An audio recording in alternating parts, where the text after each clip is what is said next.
Hi, folks. Here's a question you don't hear very often.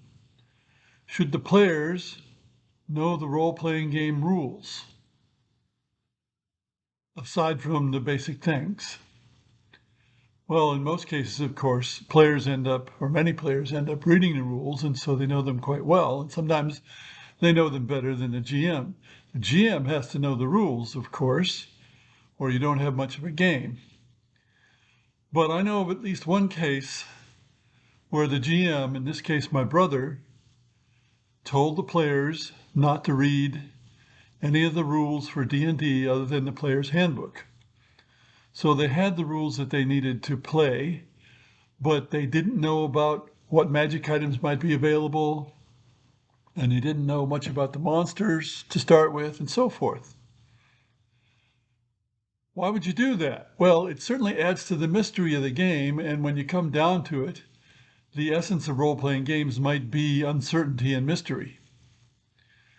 And it's not knowing what's happening that really excites the players in many cases.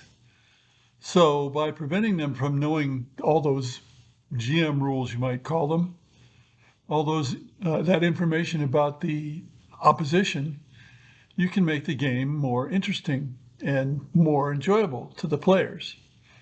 It does work, although you're depending on the players sort of on their honor not to read the other rules.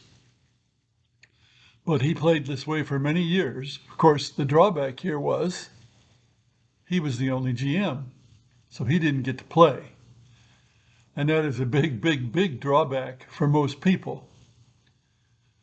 Of course, also, if you're accepting players who have experience, they probably already read those rules, and so the cat's out of the bag. So it's something that can only be done in certain limited situations, but he was able to do it.